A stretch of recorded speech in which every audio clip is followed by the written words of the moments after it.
Good morning. It is, what day is it? Wednesday? Yep. It is our second morning in the park. Is it really only the second morning? It seems like I've been on here a while. We're on Clover Lake. It's a gorgeous, gorgeous sunrise. I don't see many sunrises because we tend to stay on westward facing sites most of the time. We've got an early start again. Just boiling some water for oatmeal and coffee, and we're going to finish packing up and get on the water. Today is going to be an interesting one potentially. There's a 1440 or so low maintenance that we have to do in a couple other portages, but based on some trip reports of this loop, the trick today might literally just being able to figure out where to go. So we're hoping that whoever cleared the portages into here finished off the loop, and we're going to have a much easier time of it than people in the past have had, but looks like we'll know soon enough. So we will call this a non-standard eating utensil. I somehow managed to lose my spork yesterday morning on Carcajou Bay. I know that's where I lost it because I used it for breakfast and it wasn't here. When I got here and I needed it last night for dinner, I searched everywhere and it can't be found. So I had a dehydrated, boil in a bag meal for dinner, and I just kept dumping it into my mug, and then kind of shaking it out of the mug into my face. It worked okay. And this is actually working fine too, but I have a couple little folding plastic sporks that weigh nothing. I think I'm going to throw one in my emergency bag. This is silly. I never realized just how dependent I was on my spork until I didn't have one. But this will get me through this trip. I mean, unless I stab myself through the cheek or something. Well, I am pulling off Clover Lake, the Clover Lake campsite.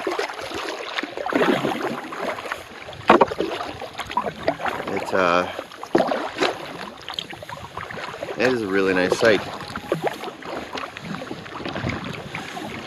And because, holy smokes, I need my sunglasses. Oh Jesus, please tell me my sunglasses are in there. Haha. After misplacing my spork, suddenly I'm paranoid that I'm forgetting things.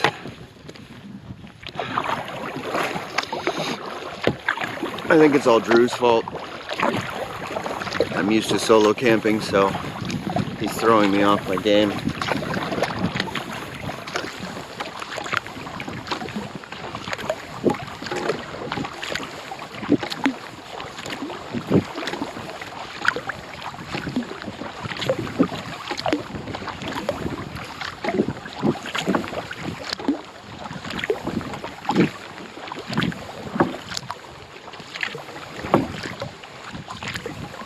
Fast.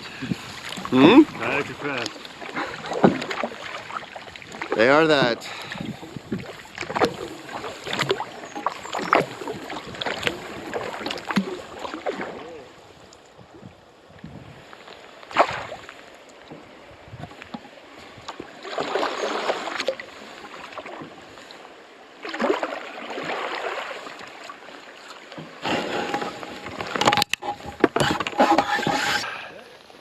Welcome to Pagonia Lake, which is a tiny little dot between Clover and Grass Pink. The 440 portage, again, had seen signs of recent maintenance, so I think at this point we've got every reason to believe that all the portages between here and St. Andrews are probably going to be in pretty good shape. So this this trip has become a lot more enjoyable than I was expecting it to be. So next up is the 1425, which is the significant portage of the day. If things stay as it goes, then I think we should be laughing, but most of it's right along a creek by the looks of things, so it could make for some interesting travels nonetheless. So we're just flying across this little dot of a lake here, and we'll be on to our next portage. So the portage markers on both sides of Pagonia were down, even though they're obviously new. The windstorm a couple of weeks ago must have torn them down. We hung them back on the nails, but I mean, realistically, the next windy day they're coming down again. The good news is Pagonia is a tiny lake. No matter which way you're coming from, you're not really going to have a problem figuring out where to go. I mean, we didn't have a marker here, but we you know, looking at the map, we realized it was the only spot. And when you got close enough, it was pretty clearly a portage. So I don't think it's going to be critical for anyone, but we'll probably let the front office know their signs are down when we get there. There's a blowdown about 30 meters up the trail that we just did a little short walk to take a look, like a big tree across. So we're going to double to the other side of that tree and then get set up properly and get moving. This is the 1440. This is the big portage of the day. So we are portaging right along the edge of the creek.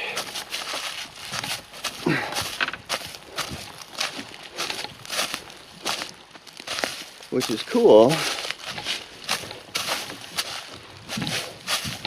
as long as it doesn't mean we're flooded.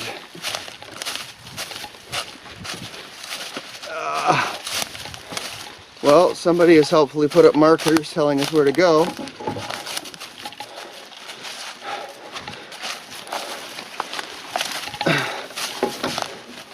Because I will have to say it's not exactly intuitive. Where the hell's the trail?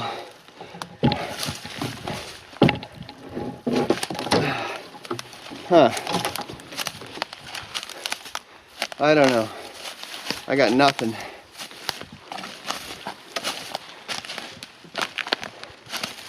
I got nothing.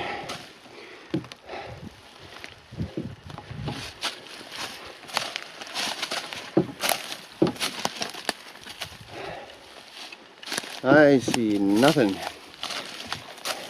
Well, I see lots of fiddleheads.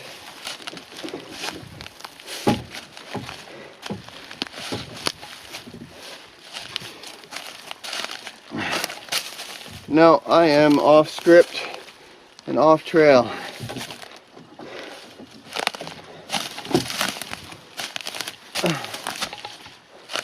But it's an open enough woods that you can just kind of crash through.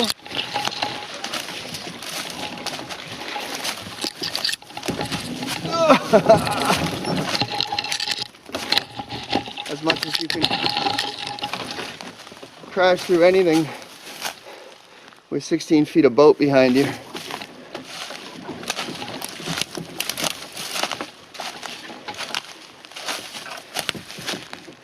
Maybe the trail's down there.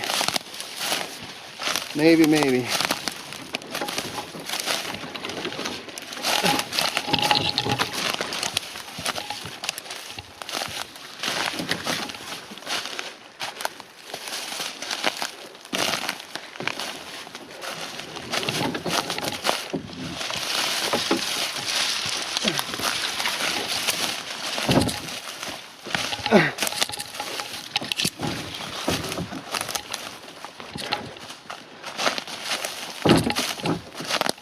Oh, maybe I found it again.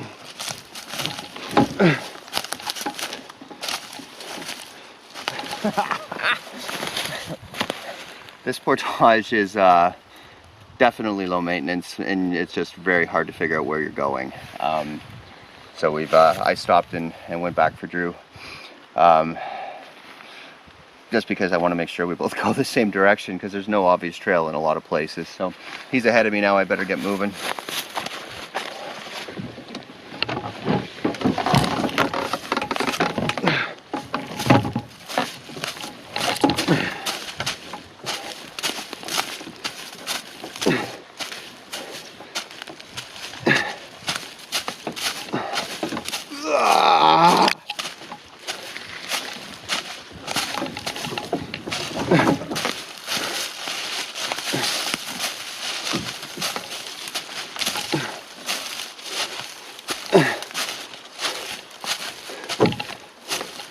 Where the f did you go, Drew? Oh, flagging tape. Beautiful.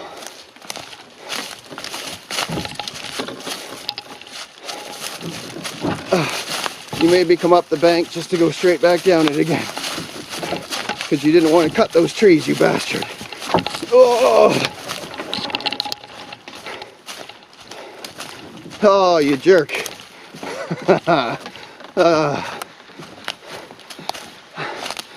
So that was a detour around the portage because of a very large blowdown that somebody clearly didn't want to have to deal with. I don't blame them, but right now I kind of hate them. So this is our view.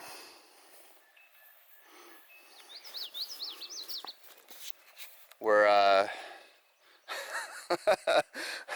we're at an interesting part of the portage. It looks like we need to carry and drag across this. We have been finding regular markers indicating signs of a portage, but most of them have been blown down and we've been picking them back up. But that's all dammed in. I don't know if you can see the beaver dam. So this is muck and marsh and treacherous, questionable footing. Mark in the park wrote about this section of the portage.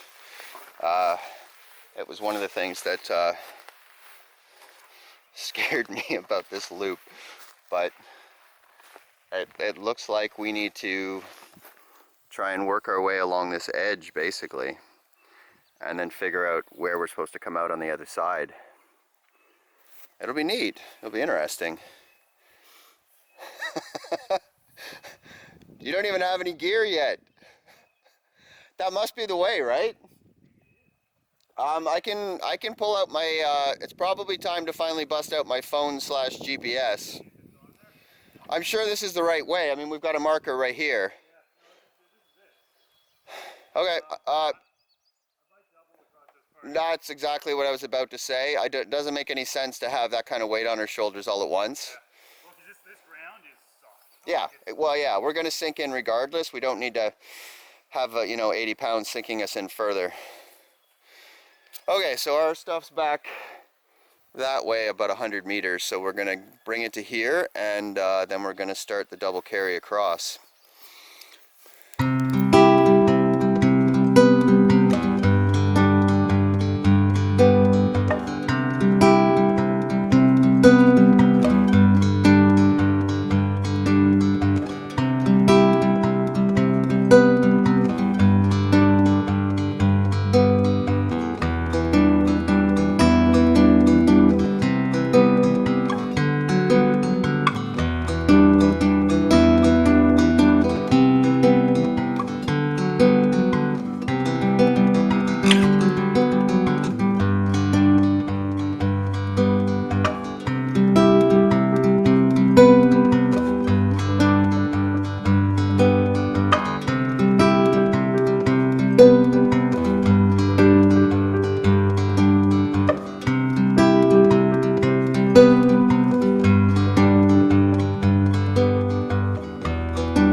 That is not straight at all.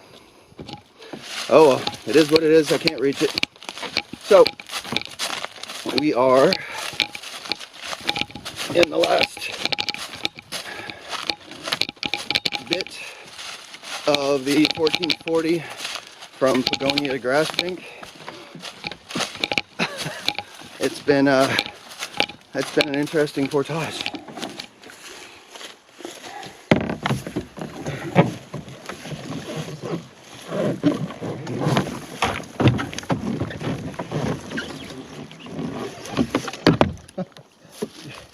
You're heading for a rock. Drew, you're gonna hit a rock. You good? Yeah, with a foot to spare. That is how I planned it.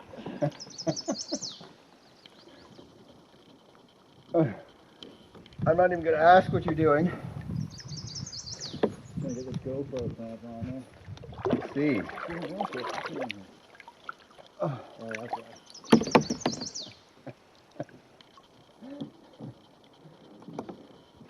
Now I'll take a shot of this and send it to your wife. Yeah. This is what I do when I'm out there.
Well, the cliffs on Tarn are incredible.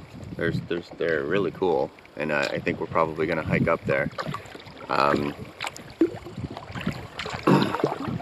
provided we find the energy to do that.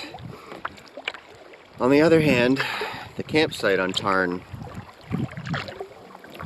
is a very sad, disappointing little thing.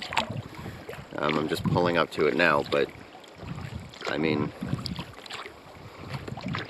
there's no rock, there's no exposure, it's trees right to the water line. So we're here at our Tarn campsite, and it is it's disappointing enough that we're seriously discussing whether or not we're going to do the 4.5 today.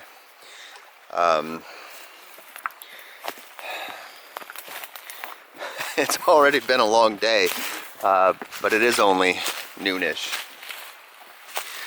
But that 4.5 is killer. It's 130 meters up. I mean, that's not the only thing it is. It's 4.5 kilometers long and 130 meters up.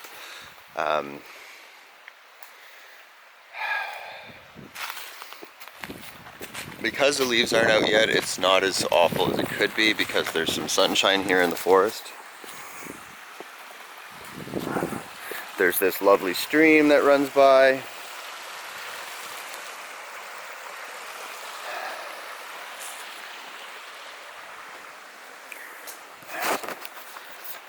But mostly it's just a dark hole in the woods, which is the kind of campsite that nobody ever really wants. So, having decided that the campsite sucked, we came over and to look at the portage, which involved us walking the first 500 meters of it. And now we've come down and we're going to walk it a second time with our boats, and then we're going to come down and we're going to walk it a third time with our packs. And then we're going to fall over and die.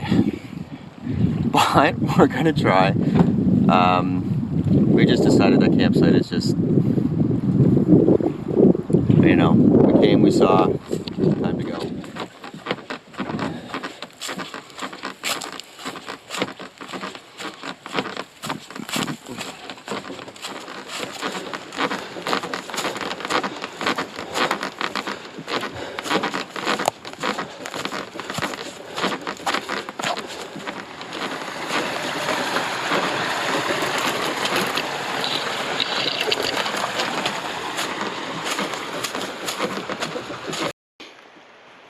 So we've climbed the first,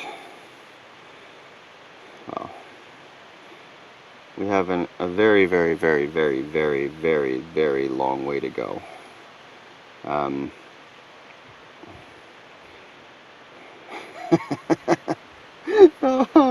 That's depressing.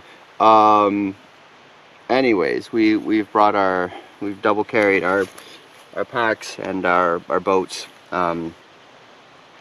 I don't know, we're maybe 500 meters in. It looks like the climb gets serious now. So we're rapidly reaching the point where I'm going to stop recording because I'm too tired to. But we're still single carrying, we're still climbing. We've got a big hill in front of us again. We know because we've already gone up with half our gear. And Drew's waiting patiently for me to stop talking, so I'm going to stop talking. So we just look at Jeff's map on my phone and we're maybe a quarter of the way through this portage. Probably another kilometer to get to the actual height of land.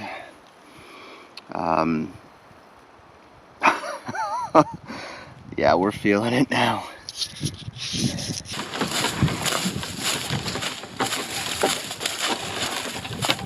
So we are now one good carry away from the high point of this portage.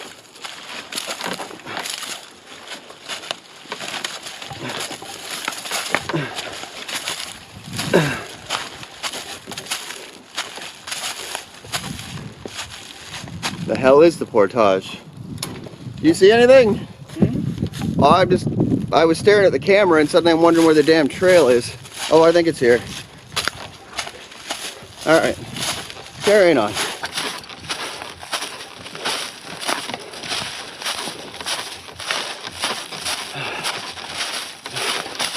So yeah, so we're not even, if I were going to put a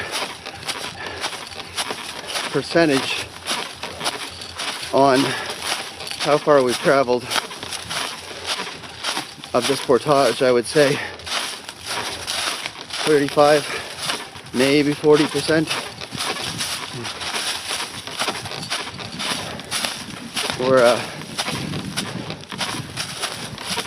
We're definitely losing enthusiasm for it, let's put it that way.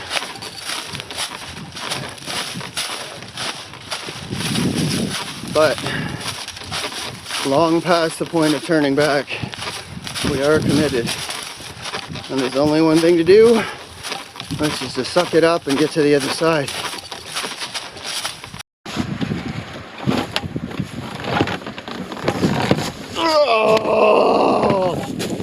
Oh. So,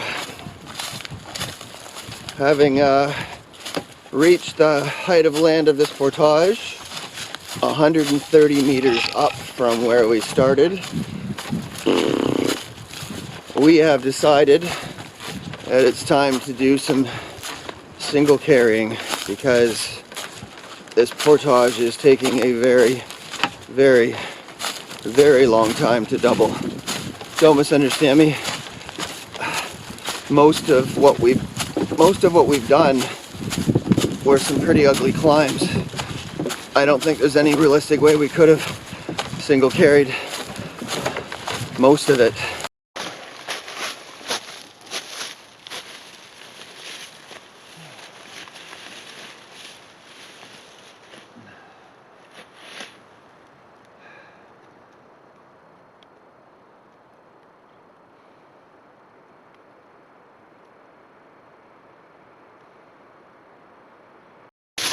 We have probably a kilometer and a half left to go, maybe a bit less.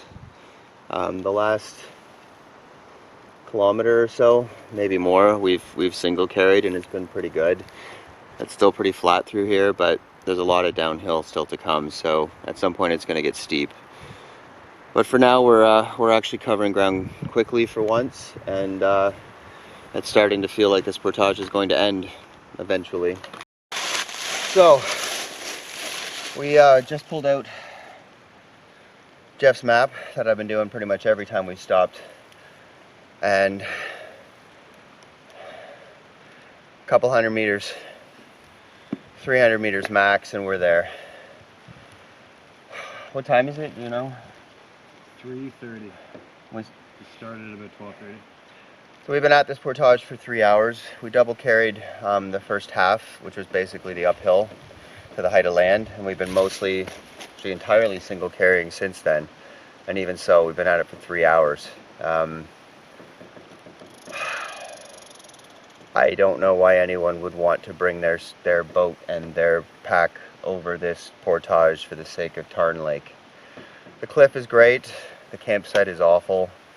Little Tarn's campsite is no better, so you're working your ass off for to make a YouTube video and to write a story for a website. That's why you're doing it, because that's the only reason I can think of. So Drew is apparently chronologically challenged. It's actually 4:30, so we've been at this for 4 hours. 4 hours.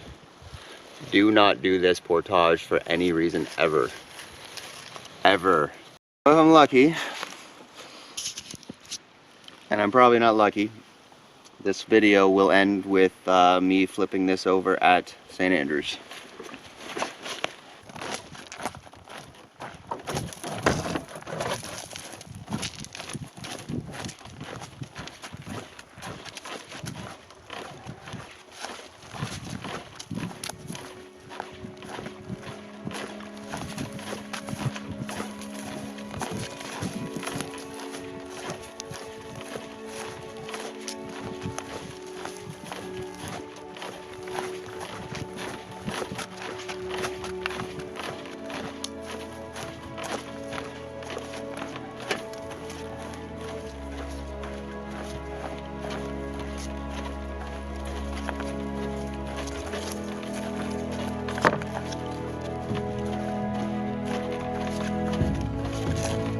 Holy, it's over.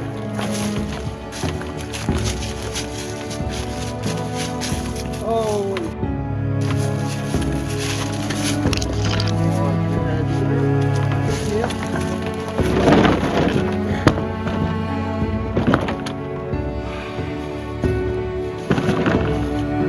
Well.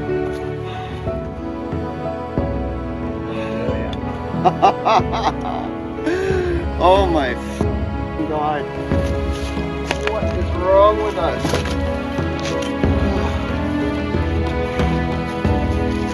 Oh. Welcome to St. Andrew's Lake.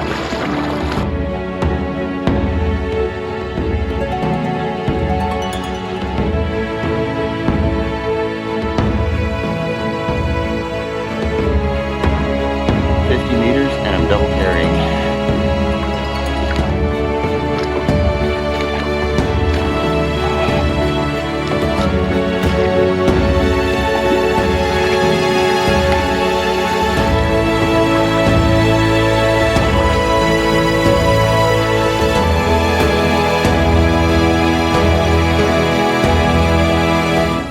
And that's it. We're home. Oh my God.